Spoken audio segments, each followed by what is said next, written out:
2 नवंबर 1944 ऊपर अमेरिकी B-17 उड़ रहे हैं और लेफ्टिनेंट गुंथर आंद्रेस अपने इंटरसेप्टर के साथ ब्रांडिस एयरफील्ड के रनवे पर दौड़ते हैं। ये बेहद खास विमान है ME-163 कॉमेट, एकमात्र रॉकेट चालित विमान जिसने असली जंग देखी। इस वक्त ये दुनिया का सबसे तेज विमान है। आंद्रेस धीरे से स्टिक खींचते हैं और कुछ पल बाद जोर से, और विमान आसमान की तरफ बिजली की रफ्तार से उछलता है। स्पीड इंडिकेटर 400 मील प्रति घंटा पार करता हुआ। कॉमेट उड़ाते 15 और पायलट साथ हैं, सब ईंधन कारखानों की हिफाजत के लिए तैयार। ये अब तक का सबसे बड़ा कॉमेट मिशन होगा। कॉमेट लगभग सीधे हैं, चक्कर लाने वाली रफ्तार से जी फोर्स आंद्रेस को सीट पर फेंकता है और अगले ही पल वो साफ नीले आसमान और धूप में निकल आते हैं। आंद्रेस ईंधन बचाने के लिए इंजन आइडल पर करते हैं और जहाज सीधा करते हैं और नजारा देखते ही दंग रह जाते हैं। एक लंबा काफिला मानो खत्म ही न हो रहा हो। करीब 2000 सहयोगी विमान अपने लक्ष्य की तरफ बढ़ते हैं। 900 बॉम्बर और 1100 एस्कॉर्ट एक कसी फॉर्मेशन में। कॉमेट लक्ष्य को देखते ही फैलते हैं। आंद्रेस और उसका साथी ओबरफेल्वेबल याकेब बोलेनरॉथ तेज गोते के लिए तैयार होते हैं, जिसके लिए कॉमेट बने थे। जब वो दुश्मन के गठन के करीब पहुंचते हैं, आंद्रेस बोलेनरॉथ को देखता है, जानते हुए कि शायद ये आखिरी उड़ान हो। बोलेनरॉथ अपने हमले के लिए अलग हो जाता है। आंद्रेस थ्रॉटल बढ़ाते हैं और काफिले पर झपटते हैं। बॉम्बर्स बड़े दिखने लगते हैं। रफ्तार का फर्क ऐसा लगता है जैसे पूरा काफिला रुका हुआ हो। कुछ ही सेकंड की गुंजाइश, वो निशाना लगाते हैं और फायर करते हैं। 30 मिलीमीटर की दोनों तोपें गरजती हैं। गोले बिजली की रफ्तार से निकलते हैं। B-17 के पंख फाड़ते, फिर वो नीचे डाइव करते हैं और दुश्मन की मारक रेंज से दूर निकलते हैं। उसने नुकसान पहुंचाया पर घातक वार नहीं। ये काफी नहीं है। आंद्रेस देखते हैं जब काफिला बॉम्बे दरवाजे खोलता है और जानलेवा माल नीचे गिरता है। आंद्रेस के पास अब भी काफी ईंधन है और उसे और भी करना है। B-17 वापस लौटते हैं। घायल फोर्ट्रेस पीछे छूटती है। शिकारी के लिए आसान निशाना है। आंद्रेस दूसरी बार लौटते हैं। वो गठन के नीचे मुड़ता है, इंजन धीमा करता है ताकि ईंधन बच सके। बॉम्बर्स विशाल साये की तरह मंडरा रहे हैं। वो लक्ष्य के नीचे खुद को तैनात करता है। फिर वो थ्रॉटल पूरा खींचता है और पीछे जबरदस्त धक्का महसूस होता है। रॉकेट अपनी पूरी ताकत झोंकता है, कॉमेट का बचा ईंधन इस्तेमाल करते, जिससे वो 600 मील प्रति घंटे की रफ्तार पकड़ता है। आंद्रेस स्टिक ऊपर खींचता है और हवा में उठता है नीचे से हमला करते हुए, लेकिन B-17 का बॉल बुर्ज गनर उसे आते देखता है और तेजी से बुर्ज घुमाकर आंद्रेस के हमले का सामना करता है। जर्मन पायलट अपना क्रॉस एयर निशाना टिकाता है और हमला करता है। उसकी तोप जाम हो जाती है लेकिन वो जुटा रहता है। इसी वक्त बॉल बुर्ज गनर अपनी जोड़ो मशीन गनों को कॉमेट को रोकने के लिए मोड़ने में कामयाब होता है। मशीन गनें दहाड़ती हैं और दोनों हमला करते हैं। आंद्रेस रास्ता बनाए रखता है जब 50 कैलिबर की गोलियां गुजरती हैं। उसकी कॉमेट की बची हुई 30 mm तोप B-17 के निचले हिस्से पर वार करती हैं। ये तो जहन्नुम का चमगादड़ है जिसे मारना मुश्किल है। पर फिर अमेरिका निशाना साधता है। गोली कैनोपी पर लगती है। वो कॉकपिट से गुजरती है। उसके छर्रे आंद्रेस की बाएं आंख के ऊपर लगते हैं और गोली का बाकी हिस्सा पीछे की धातु प्लेट फाड़कर ईंधन टैंक में घुस जाता है। उसका विमान पर भरोसा तुरंत टूटता है। उसके पीछे का ईंधन टैंक एक ऐसा पदार्थ लिए है जो अचानक धमाके और नसीबहीन पायलटों की चमड़ी गलाने के लिए बदनाम है। आंद्रेस B-17 से दूर मुड़ने और भागने की कोशिश में है। उससे निकलना होगा जल्दी। वो तुरंत फॉर्मेशन से नीचे गोता लगाता है। ट्रेसर्स निकलते हैं पर सेकंडों में वो पकड़ से बाहर हो जाता है। आंद्रेस को पता है कि विमान फट सकता है, इसलिए वो सधे हुए पर तेजी से बेल्ट खोलता है और कैनोपी पकड़ता है, पर वो हिलती नहीं। वो दोबारा जोर लगाता है, पूरी ताकत से धक्का देता है ताकि तेज हवा का दबाव हट सके। उसे मालूम नहीं कि कोई उसे पूरे वक्त देख रहा है। 336वीं स्क्वाड्रॉन के कमांडिंग अफसर कप्तान फ्रेड ग्लोवर अपने P-51 मस्टैंग के कॉकपिट से आंद्रेस पर नजर रखे हैं। एक मिला, भेज रहा हूँ। कॉमेट की धुआं रेखा देखते ही वो दाहिने ओर मुड़ता है और आंद्रेस के घायल विमान के पीछे आ जाता है। आंद्रेस मस्टैंग को देखता है और स्टिक पर लगातार गोता लगाने की कोशिश में उसे आगे ढकेलता है।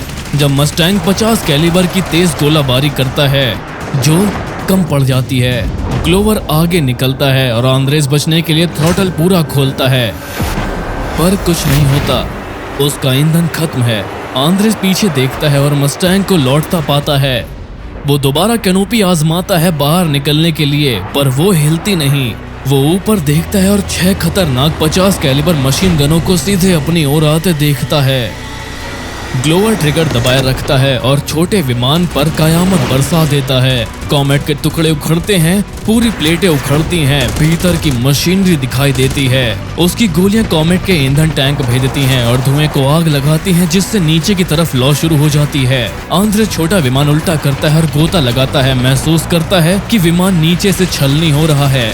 मस्टैंग पीछा करता है एड़ी चोटी का जोर लगाते और वो लगातार सीसा बरसाता है और छोटा विमान छलनी हो जाता है। आंद्रेस के पास अब भी बचने का रास्ता है। हालांकि ग्लोवर के पास अभी इंजन था, पर ME-163 का ढांचा तेज गोताखोरी के लिए ही बना था और बिना इंजन भी उसके पास P-51 को गोते में पछाड़ने का एक मौका था।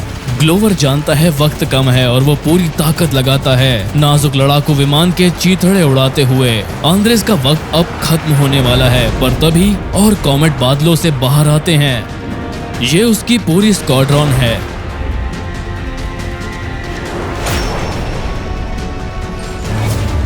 आज तेरी किस्मत है कॉमेट। ग्लोवर पीछा छोड़ता है आंद्रेस को तकदीर पर छोड़ते हुए, जो हर सेकंड और बदतर लग रही है। आंद्रेस गोता लगा रखता है, उसे गहरा करते हुए दुआ करता है कि हवा की रफ्तार उसके विमान में जलते खतरनाक ईंधन को बुझाने के लिए काफी हो, और ऐसा हो जाता है। चलो। आग कम होती है और आंद्रेस विमान बराबर करता है, पर फिर आग भड़क उठती है और रॉकेट के दोनों ईंधन मिलते ही जल उठते हैं और वो आग बुझाना नामुमकिन है। उसे फौरन बाहर निकलना होगा। उसका दोस्त याकब बोलेनरॉथ बम वर्षक फॉर्मेशन पर गोता लगाता है। गोलाबारी की बौछार कर फ्लाइंग फोर्ट्रेस के ऊपर के हिस्से को भेजता है। बोलेनरॉथ आगे बढ़ता हुआ थ्रॉटल पीछे खींचता है। कप्तान लुई नॉर्ली का P-51 इंतजार करता है और उसकी आंखों के आगे बोलेनरॉथ का कॉमेट सामने आ जाता है। नॉर्ली थ्रॉटल बढ़ाता है। बोलेनरॉथ ध्यान नहीं दे रहा। वो अगली हमला दौड़ के लिए ईंधन बचा रहा है। फिर गोलियां उसकी नजर के सामने से गुजरती हैं। वो बचाव चाल में जाता है और गति बढ़ाने के लिए नीचे गोता लगाता है। नॉर्ली पीछा करता है। बोलेनरॉथ पीछे मुड़कर देखता है और मस्टैंग को ठीक अपनी पूंछ पर देखता है। 6 50 कैलिबर मशीन गनों से लगातार बौछार करते हुए बोलेनरॉथ जानता है कि वो मस्टैंग से तेज जा सकता है, पर वार झेलने की गुंजाइश नहीं। इसलिए वो तेजी से बाएं मुड़ता है, मस्टैंग के निशाने से बचते हुए, पर साथ साथ वो रफ्तार भी खो देता है जो पीछा छुड़ाने के लिए जरूरी थी। मस्टैंग पीछा जारी रखता है, पूरी ताकत से निशाना साधने की कोशिश में।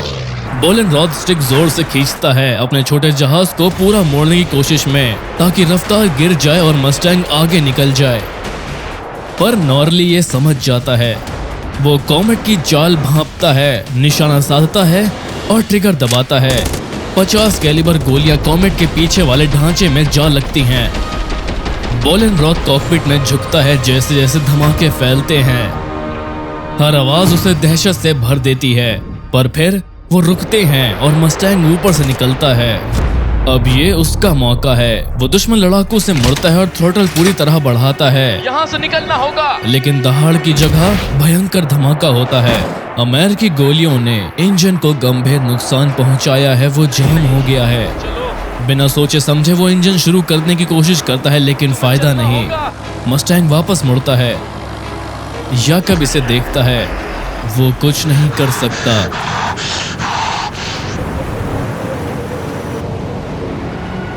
नॉर्ली हमला करता है। 50 कैलिबर गोलियां जहाज को पूंछ से कॉकपिट तक चीरती है। कॉमेट के छिद्रों से आग की लपटें झिलमिलाती हैं जैसे वो नियंत्रण खोकर पलटता है। दूसरे कॉकपिट में आंद्रेस अभी भी अपने जलते विमान से बचने की कोशिश में है। वो कैनोपी को ढकेलता है पर वो अटकी है। वो पूरी ताकत से जूझता है जब आग की तपिश सीट से उस तक पहुंच रही है। वो जिंदा जल सकता है, उठो। पर तभी कैनोपी कुछ पलों को खुलती है, फिर जोर से बंद हो जाती है। उसे समझ आता है ये हवा है। वो कंट्रोल पकड़ता है और स्टिक पूरा खींचता है, रफ्तार कम करते हुए। वो कैनोपी ढकेलता है और आसानी से खुल जाती है। आखिरकार आंद्रेस लड़ाकू विमान छोड़ता है और जान बचाकर निकलता है। उसका पैराशूट खुलते ही वो बेलेनरॉथ के कॉमेट को जलते हुए जमीन की तरफ नाक गोता लगाते हुए देखता है। निकलो यार, आंद्रेस उसे गिरते देखता है। बाहर निकलो। पैराशूट नहीं खुला। याकब बेलेनरॉथ कभी विमान से नहीं निकल पाया और जंग में जान दे दी। उसका कॉमेट आखिरी था जिसे P-51 मस्टैंग ने मार गिराया। लेफ्टिनेंट गुंथर आंद्रेस, कप्तान लुई नॉर्ली और कप्तान फ्रेड ग्लोवर तीनों जंग में जिंदा बचे।